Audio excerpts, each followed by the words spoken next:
यही सोच के निकलना है। जैसे हम सड़क पे भी निकलते हैं तो ये सोच के निकलते हैं कि दूसरे को भी बचाना है और खुद को भी बचाकर ड्राइव करना है। डॉक्टर अंशुमन मेरे साथ जुड़ रहे हैं, आप कैंसर स्पेशलिस्ट हैं, बहुत बहुत स्वागत है डॉक्टर अंशुमन।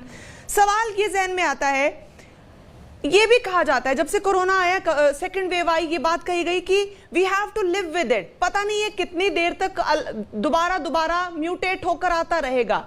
क्या जो इस वक्त तस्वीरें सामने आ रही हैं, चाहे वो पहला सावन का सोमवार है, मंदिरों में रश है, प्रोटोकॉल की धज्जियां वहां पर भी दिखाई दे रही हैं, पब्लिक ट्रांसपोर्ट फुल कैपेसिटी के साथ खुल गया, उसमें भी नजर आ रही हैं, क्या इस तरह के वातावरण में वी कैन कोएग्जिस्ट?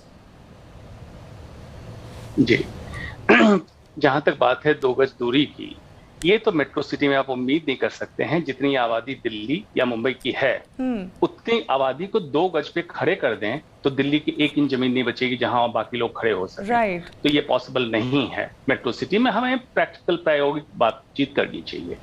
दूसरा, लैंसेट में जब रिपोर्ट पब्लिश हुई कि एयरबॉर्न डिजीज है और एयरबॉर्न की संभावना इन्फेक्टेड पर्सन के 10 मीटर अराउंड एक पेरिफेरी खींच ले वहां तक है, तो ये भी बात खत्म हो गई कि 2 गज दूरी बनाने का कितना फायदा है। तो एहतियात के तौर पे आपके पास 2 ही चीजें हैं, बायोलॉजिकल वैक्सीन जो चल रही है एंड सोशल वैक्सीन जो आप एहतियात in the form of barrier, mask और दूसरा भी आदमी मास्क में हो, इसी की जरूरत है।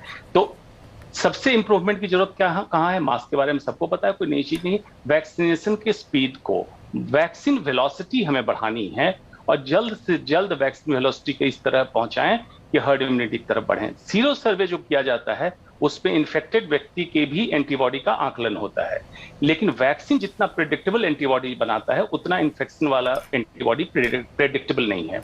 तो हमारी जरूरत आज की यही है। अदरवाइज लॉकडाउन, एक्सटेंडेड लॉकडाउन, ये कहीं सॉल्यूशन समाधान आज की तारीख में कोरोना से नहीं है। लॉकडाउन समाधान नहीं है, बिल्कुल आप ठीक कह रहे हैं। डॉक्टर साहब एक सवाल और लेना चाहूंगी, क्योंकि मैं अभी भी कोशिश कर रही थी कि शो पे बैठने से पहले कुछ पेरेंट्स से बात करूं जिनके बच्चे छोटे हैं, उनके मन में किस तरह की घबराहट है, क्योंकि स्कूल्स खुलेंगे चाहे वो 50% कैपेसिटी के साथ खुले, क्या माँ बाप सुरक्षित महसूस कर सकते हैं? क्योंकि बहुत से सर्वेज आते हैं, बहुत सी स्टेटमेंट्स आती हैं, बच्चे ससेप्टेबल हैं कि नहीं है कोविड को लेकर, ज्यादा नहीं है, कुछ कहते हैं एडल्ट्स को ज्यादा घेरता है ये कोविड, बच्चे ये कैरियर जरूर बनते हैं। तो ये डाउट्स क्लियर कर दीजिए पेरेंट्स के, क्योंकि वैक्सीन अभी है नहीं। 2 पक्ष हैं इसके विषय, एक पक्ष है मानसिक साइकोलॉजिकल और दूसरा पक्ष साइंटिफिक वैज्ञानिक क्या है। बच्चों में किसी भी वायरल इन्फेक्शन का देखा गया इम्यून मॉड्यूलेशन कैपेसिटी बेहतर होती है बड़ों के अपेक्षा। इसी कारण नेशनल इम्यूनाइजेशन प्रोग्राम बच्चों में लगाया जाता है इम्यून। दूसरा, बच्चों में इम्यूनाइजेशन इसलिए किया जाता है कि लाइफ टाइम बाकी आगे के आने वाले समय में इम्यून हो। तो बच्चों में कोविड जिन कंट्री में बच्चों में भी हो रहा है, यूके में, ब्राजील में, यूएस में, उनमें देखा गया नंबर ऑफ बच्चे ज्यादा हैं माइल्ड सिम्टम्स और नो सिम्टम्स वाले, जो कि एडल्ट में उल्टा है, एडल्ट में सीवियर सिम्टम्स वाले ज्यादा हैं। दूसरा होता है इसका मेंटल साइकोलॉजिकल पक्ष ये है कि बच्चों के पेरेंट्स ऑब्सेस्ड हो चुके हैं सैनिटाइजर के लिए और इसके लिए। आपको ये बताना बहुत जरूरी है कि एक्सेसिव सैनिटाइजर के इस्तेमाल से जो स्किन के ऊपर फ्लोरा होता है डैमेज होता है और आपके बच्चे दूसरी बीमारियों से ज्यादा पोटेंशियल हो जाएंगे, वल्नरेबल हो जाएंगे। इतना ना करें, मतलब ओवर पैनिक ना करें, इसको बैलेंस करके चलें।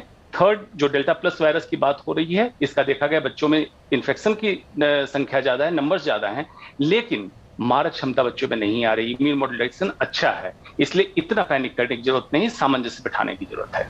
ठीक है डॉक्टर समीर, आपका रुख करते हुए, क्योंकि आप वैक्सीन अवेयरनेस कमेटी के सदस्य भी हैं, किस तरह से अवेयर करना चाहेंगे? क्योंकि जैसे डॉक्टर अंशुमन कह रहे हैं कि मेट्रोज में 2 गज की दूरी इज टेक्निकली नॉट प्रैक्टिकल, क्योंकि जनता ज्यादा है यहाँ पर। इस बीच एकमात्र हथियार हमारा वैक्सीनेशन है। अगर वैक्सीनेशन हो जाए तो दुनिया बाहर निकल सकती है निश्चिंत होके।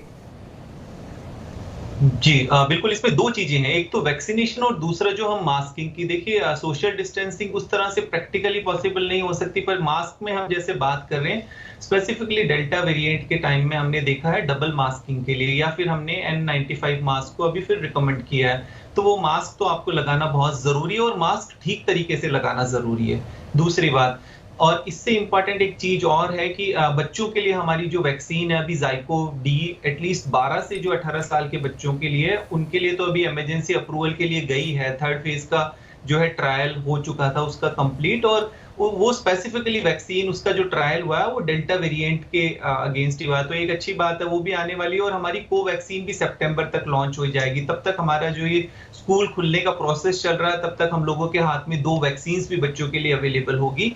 और इसके अलावा जिस तरह से हमने बात की कि हाँ, ये कोविड अप्रोप्रिएट बिहेवियर में स्पेसिफिकली हमने मास्क के लिए सबसे ज्यादा बच्चों को भी हमें इस चीज के लिए उनको प्रेरित करना है।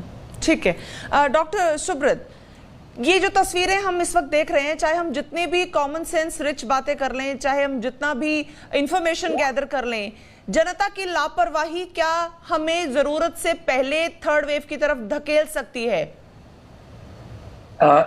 बिल्कुल, मैं मानता हूं कि लोग अगर लापरवाही करेंगे, क्योंकि आप देखिए जब लास्ट टाइम भी जब हुआ था फर्स्ट वेव तो लॉकडाउन था, कंप्लीट लॉकडाउन था, तो केसेस, नंबर ऑफ केसेस नहीं थे एंड देश में। उसके बाद जैसे जैसे शुरू हुई ईजमेंट शुरू हुई, अनलॉक हुआ, फिर फेस्टिवल्स आए, तो उस पीरियड में फिर ये एक वेव उसमें भी आई थी। मैं कहूंगा ये अक्टूबर नवंबर में भी थी, दीपावली के अराउंड।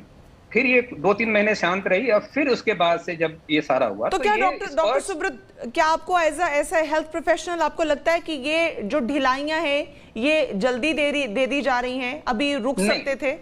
नहीं, ये सॉल्यूशन नहीं है। आप कितना भी लेट करेंगे, जब भी करेंगे, तो हमारे देश में लोग को समझना है कि ढिलाई मिली है तो उसका हम एप्रोप्रिएट इस्तेमाल करें, प्रिकॉशन के साथ। ढिलाई तो देनी है, उसके बाद भी वही हाल रहेगा। आज से 2 महीने बाद भी आप करेंगे तो भी लोग वही रहेंगे, वही लोग उसी तरह से आपको भीड़ आज जो देखने को मिल रही है वो भी मिलेगी। तो ये कोई सॉल्यूशन नहीं लगता है कि मुझे कि ऐसा सॉल्यूशन है कि हम अगर और डिले कर देते तो कुछ हो सकता है। तो डिले कर देते तो आपका हो सकता है थर्ड वेव जो एक्सपेक्टेड है या जो बातें चर्चा हो रही वो थोड़ा डिले हो जाएगा। बट अगर हम रिस्पॉन्सिबली बिहेव करेंगे, अपने आप को रखेंगे, तो शायद थर्ड वेव आए भी ना। ये लोगों को समझने की जरूरत है। डॉक्टर अंशुमन, आप क्या कहेंगे इस पर? छूट जरूरत से ज्यादा जल्दी या बहुत ज्यादा दे दी गई है, क्योंकि जनता जो है वो समझते हुए भी इग्नोरेंट हो जाती है जैसे ही पाबंदियां हटती है। जी, उसका सबसे बड़ा नमूना आपने देखा, पहाड़ों पे जो भीड़ उमड़ी, और उसकी संख्या ये बताती है कि जब कोरोना वायरस कोविड पैंडेमिक नहीं था उससे कई गुना ज्यादा भीड़ थी। तो इसको आप जब बताएंगे कि लॉकडाउन या प्रतिबंध कोरोना का इलाज है, तो पब्लिक यही समझेगी जब आपने लॉकडाउन उठा लिया तो मतलब कोरोना खत्म है।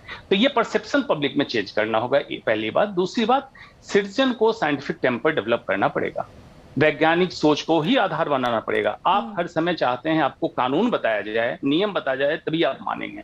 डॉक्टर अखौरी ने बिल्कुल सही बात की, व्यक्तिगत जागरूकता ही इसका समाधान है, दूसरा कोई समाधान नहीं है। और जब वैक्सीन आए तो पहले वैक्सीन लें, यही 2 तरीके हैं, तीसरा कोई तरीका आपने बचा है। जब पूरे कंट्री में हर कोने में जब वायरस मौजूद है, तीसरा कोई तरीका नहीं है। डॉक्टर अंशुमन, जब आप कह देते हैं ये एयरबॉर्न भी है, कुछ रिसर्चेस ये कह देते हैं कि ये बीमारी एयरबॉर्न है, फिर हम कहते हैं कि मास्क लगाना भी बेहद जरूरी है। मैं छोटे बच्चों के कॉन्टेक्स्ट में ये सोच रही थी, तस्वीर जहन में बन रही थी कि जब बच्चे स्कूल जाएंगे तो मास्क पहनेंगे, उससे उनकी जो नॉर्मल ब्रीदिंग कैपेसिटी उस पर कोई असर पड़ेगा? क्योंकि 5, 6, 7 घंटे तो वो पहन के रखेंगे, छोटे छोटे बच्चे हैं, उनके लिए हाउ हेल्दी दैट इज। और दूसरा ये सवाल इसी के साथ जुड़ा हुआ कि हमारी इम्यूनिटी को क्या वो बाधित नहीं कर देगा? जी देखिए, छोटे बच्चों में मास्क का उपयोग लंबे समय के लिए कराना मुश्किल है। बच्चों के साइकोलॉजी को समझते हुए आप नहीं करा सकते हैं। एम क्या है मास्क का? एक तो डायरेक्ट ड्रॉपलेट ट्रांसमिशन से जो वायरस है, जिसमें हाई वायरल लोड सडनली आपके ऊपर ना आए, पहली कोशिश ये होनी चाहिए। इसीलिए कहा जाता है कि 2 व्यक्ति अगर मास्क लगा के रखा हो आमने सामने, एक व्यक्ति इन्फेक्टेड है तो दूसरे को इन्फेक्ट होने की जो पॉसिबिलिटी कम हो जाती है। तो बच्चों में आपने जो कहा लो वायरल डोज, लो वायरल लोड थोड़ा थोड़ा मिलता है, वो भी इम्यूनिटी का एक कारण बन रहा है, माध्यम बन रहा है। क्योंकि जो बच्चों में सीरो पॉजिटिविटी अभी आई, उनको वैक्सीन तो लगा नहीं, इसका मतलब है माँ बाप से कहीं से उनको वायरल लोड मिला और सीरो पॉजिटिव हुए बच्चे। बच्चों में इम्यून मॉड्यूलेशन अच्छी है, ये सच है। हमें तो बच्चों को सिर्फ इतना सिखाना है कि हाई वायरल लोड सडन आपके ऊपर ना आए, इसके लिए। क्योंकि बच्चे जब जाएंगे तो पीटी करेंगे, खेलेंगे, खेलने समय, कूदने समय जिसमें ऑक्सीजन रिक्वायरमेंट आपकी ज्यादा है, उसमें मास्क सच में रिकमेंडेड नहीं है। ये आप नहीं कह सकते हैं कि आप मास्क लगा कर दौड़ो, मास्क लगा खेलो। या तो पीटी को बंद करेंगे, स्पोर्ट्स को बंद करेंगे, या उसमें मास्क को डिसअलाउ करना पड़ेगा। यानी हमें अपनी जो रोजमर्रा की एक्टिविटीज को भी ढालना पड़ेगा कोरोना के हिसाब से, कोरोना प्रोटोकॉल के हिसाब से। डॉक्टर समीर, एक बार फिर से आपका रुख कर रही हूं, क्योंकि जो तस्वीरें इस वक्त सबको हॉन्ट कर रही हैं वो ये पब्लिक ट्रांसपोर्टेशन ही है। अब देखिए, बिजनेस के लिहाज से तो ठीक है कि 100% पॉपुलेशन को बिठा दिया, ऊपर से सेल्फ कॉन्ट्राडिक्टरी ये कि सरकार कहती है 2 गज की दूरी बना के चलो, तो वो तो खुद ही नहीं होगा जब पब्लिक ट्रांसपोर्टेशन फुल कैपेसिटी के साथ चलेगा। तो इस स्थिति में जनता इसको किस तरह से ले? अब कौन सी वाली बात सही है? जी देखिए, जनता को इस बार यही समझना पड़ेगा, क्योंकि अब तो 18 महीने हो गए देखते हुए लगभग, और हम फर्स्ट वेव और सेकंड वेव से अगर इसको कंपेयर करें, जो थर्ड वेव की बात करें, इस बार जो सबसे ज्यादा सर्कुलेट वायरस हो रहा है वो डेल्टा वेरिएंट है, और जिसकी अभी हम बात करें कि जो कि 111 कंट्रीज में तो ऑलरेडी वो फैल चुका है। तो इस वजह से एक तो इस चीज को हमें ध्यान रखना होगा कि वो मास्किंग जरूर करे। वैक्सीनेशन स्पीड, जैसा हमने बताया कि अब अभी धीमा वैक्सीनेशन चल रहा है, पाबंदियां भी काफी ज्यादा हटना शुरू की हो गई है, और इसके अलावा इस पे जितनी भी रिसर्च आ रही है कि हमारी दोनों जो डोज है उसके बाद ही ठीक तरीके से आपकी इम्यूनिटी डेवलप होगी। वैक्सीन के बाद भी काफी देखा गया है कि काफी लोगों में एंटीबॉडीज डेवलप नहीं होती, एज फैक्टर भी होता है, कुछ अंडरलाइन डिजीज भी होती है। तो इन सब कारणों को देखते हुए, और हार्ड इम्यूनिटी का भी जो हम बात कर रहे थे फर्स्ट वेव के अंदर, जब पहले हम बात कर रहे थे तो हार्ड इम्यूनिटी की हम 60%, बट अब 85%, क्योंकि हमारा जो वेरिएंट था वो चेंज हो गया, और हमें ये भी नहीं पता कि अभी कोई नई तरह का वेरिएंट भी सर्कुलेट हो रहा है या नहीं, क्योंकि जिस तरह से जीनोम सीक्वेंसिंग होनी चाहिए उस तरह से जीनोम सीक्वेंसिंग भी। तो ये बहुत सारे कारण, इन सब कारणों को जानते हुए लोगों के लिए जो मैंने आपको बताया कि ठीक है, आपका जो सोशल डिस्टेंसिंग है वो थोड़ी कॉम्प्रोमाइज हो सकती है, पर मास्क तो लोगों को कॉम्प्रोमाइज नहीं करना। डॉक्टर सुब्रत, ठीक है डॉक्टर सुब्रत, टाइम थोड़ा रह गया, एक छोटा सा सवाल आपसे भी लेना चाहूंगी कि क्या कोरोना प्रोटोकॉल जो है उसमें भी तब्दीलियां लाने की, ऑफिशियली अनाउंस करने की जरूरत है इस वक्त? नहीं, प्रोटोकॉल देखिए, प्रोटोकॉल सिंपल है और एस्टैब्लिश्ड है एंड वर्ल्ड वाइड एक्सेप्टेड। अभी जो मैं आपसे, आपके माध्यम से फिर कहना चाहूंगा निशा जी, कि हमें ये नहीं सोचना है कि हम प्रोटेक्टेड है, हमें दूसरे की परवाह नहीं है। हमें ये सोचना चाहिए, सबको ये सोचना चाहिए कि हमारी वजह से कहीं हम इन्फेक्टेड हो, हमें दूसरों को बचाना। जब ये एटीट्यूड डेवलप करेगा, ठीक है। समय आज मेरे पास इतना ही था। Doctor Sameer, doctor Anshuman, doctor Subrata, बहुत बहुत शुक्रिया तेज मुकाबला का हिस्सा बनने के लिए। तो जैसे कि डॉक्टर सुब्रत ने कहा, हमें खुद को भी बचाना है और दूसरों को भी बचाकर चलना है। मास्क हमारे पास एकमात्र हथियार, वैक्सीन के साथ साथ इसका उपयोग करें ताकि हम भी सुरक्षित रहें, हमारा परिवार भी सुरक्षित रहे। समय आज मेरे पास तेज मुकाबला में इतना ही था। बहुत बहुत शुक्रिया, आप बने रहिए तेज के साथ।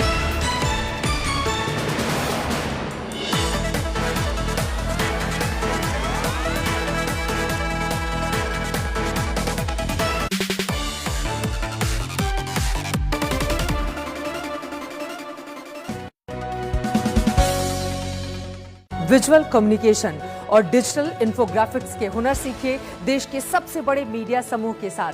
ज्वाइन कीजिए इंडिया टुडे मीडिया इंस्टीट्यूट।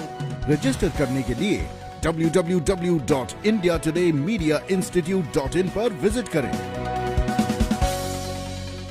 आज तक पर हमारे साथ लगातार जुड़े रहने के लिए डाउनलोड करिए आज तक का मोबाइल ऐप। दोस्तों, आज तक के साथ लगातार जुड़े रहने के लिए आज तक का मोबाइल ऐप जरूर डाउनलोड कर लीजिए। आज तक के साथ लगातार जुड़े रहने के लिए डाउनलोड कर लीजिए आज तक का मोबाइल ऐप। आज तक के साथ लगातार जुड़े रहने के लिए डाउनलोड कर लीजिए आज तक का mobile app. India today media institute आपको दे रहा है मौका देश के नंबर 1 न्यूज चैनल के साथ पत्रकारिता के गुर सीखने का। रजिस्टर करने के लिए www.indiatodayMediaInstitute.in पर विजिट करें। विजुअल कम्युनिकेशन और डिजिटल इन्फोग्राफिक्स के हुनर सीखिए देश के सबसे बड़े मीडिया समूह के साथ। ज्वाइन कीजिए India today media institute. Register करने के लिए www.indiatodayMediaInstitute.in पर विजिट करें। आज तक पर हमारे साथ लगातार जुड़े रहने के लिए डाउनलोड करिए आज तक का मोबाइल ऐप। दोस्तों, आज तक के साथ लगातार जुड़े रहने के लिए आज तक का मोबाइल ऐप जरूर डाउनलोड कर लीजिए। आज तक के साथ लगातार जुड़े रहने के लिए डाउनलोड कर लीजिए आज तक का मोबाइल ऐप। आज तक के साथ लगातार जुड़े रहने के लिए डाउनलोड कर लीजिए आज तक का mobile app. India today media institute आपको दे रहा है मौका देश के नंबर 1 न्यूज चैनल के साथ पत्रकारिता के गुर सीखने का। रजिस्टर करने के लिए www.indiatodayMediaInstitute.in पर विजिट करें। विजुअल कम्युनिकेशन और डिजिटल इन्फोग्राफिक्स के हुनर सीखे देश के सबसे बड़े मीडिया समूह के साथ ज्वाइन कीजिए India today media institute. Register करने के लिए www.indiatodayMediaInstitute.in पर विजिट करें। आज तक पर हमारे साथ लगातार जुड़े रहने के लिए डाउनलोड करिए आज तक का मोबाइल ऐप। दोस्तों, आज तक के साथ लगातार जुड़े रहने के लिए आज तक का मोबाइल ऐप जरूर डाउनलोड कर लीजिए। आज तक के साथ लगातार जुड़े रहने के लिए डाउनलोड कर लीजिए आज तक का मोबाइल ऐप। आज तक के साथ लगातार जुड़े रहने के लिए डाउनलोड कर लीजिए आज तक का mobile app. India today media institute आपको दे रहा है मौका देश के नंबर 1 न्यूज चैनल के साथ पत्रकारिता के गुर सीखने का। रजिस्टर करने के लिए www.indiatodayMediaInstitute.in पर विजिट करें। विजुअल कम्युनिकेशन और डिजिटल इन्फोग्राफिक्स के हुनर सीखे देश के सबसे बड़े मीडिया समूह के साथ ज्वाइन कीजिए India today media institute. Register करने के लिए www.indiatodayMediaInstitute.in पर विजिट करें। आज तक पर हमारे साथ लगातार जुड़े रहने के लिए डाउनलोड करिए आज तक का मोबाइल ऐप। दोस्तों, आज तक के साथ लगातार जुड़े रहने के लिए आज तक का मोबाइल ऐप जरूर डाउनलोड कर लीजिए। आज तक के साथ लगातार जुड़े रहने के लिए डाउनलोड कर लीजिए आज तक का मोबाइल ऐप। आज तक के साथ लगातार जुड़े रहने के लिए डाउनलोड कर लीजिए आज तक का mobile app. India today media institute आपको दे रहा है मौका देश के नंबर 1 न्यूज चैनल के साथ पत्रकारिता के गुर सीखने का। रजिस्टर करने के लिए www.indiatodayMediaInstitute.in पर विजिट करें। विजुअल कम्युनिकेशन और डिजिटल इन्फोग्राफिक्स के हुनर सीखे देश के सबसे बड़े मीडिया समूह के साथ ज्वाइन कीजिए India today media institute. Register करने के लिए www.indiatodayMediaInstitute.in पर विजिट करें।